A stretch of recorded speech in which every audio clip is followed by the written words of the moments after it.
আগন্তুক 18, 19, 20, 21 আৰু 22 জানুৱাৰীত চৰাইদেউ জিলাৰ দিচাংপানী অঞ্চলত সোণাৰু কাঞ্চন কৃষ্ণচূড়া পঞ্চম বৰ্ষপূৰ্তি মহোৎসৱৰ এক বৃহৎ অনুষ্ঠানৰ আয়োজন কৰা হৈছে। মহোৎসৱখনি সফল ৰূপায়ণৰ বাবে গঠনমূলক দিহা পৰামৰ্শৰ লগতে দুখন আঞ্চলিক সমিতি গঠনৰ উদ্দেশ্যৰে শুকুৰবাৰে দিচাংপানী বৰ চহকী গাঁৱত এখন জৰুৰী সভা অনুষ্ঠিত হয়।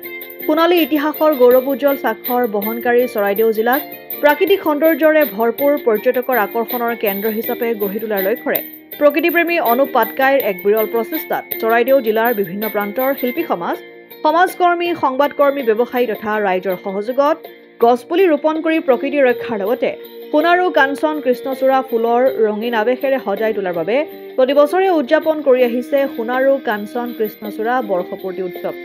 এই বৰ্ষপূৰ্তি কেৱল প্ৰকৃতি ৰক্ষাই নহয়, এই উৎসৱৰ লগত জড়িত কৰিছে বহুকেইটা দিশ: বাণিজ্য মেলা, খাদ্য মেলা, ছাত্ৰ-ছাত্ৰীৰ মাজত শৈক্ষিক সাংস্কৃতিক প্ৰতিযোগিতা আদি।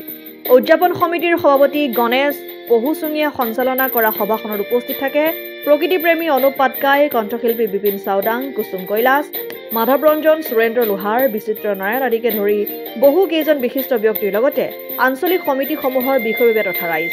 মথুৰাপুৰৰ পৰা ইছলাম আহমেদৰ ৰিপৰ্ট, অসম আদিত্য। NKS হুণ্ডাইলৈ স্বাগতম।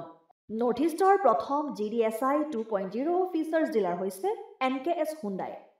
অত্যাধুনিক সা সুবিধাৰে তৈয়াৰী মষ্ট আপডেটেড হুণ্ডাই ডিলাৰ এতিয়া ডিব্ৰুগড়ত।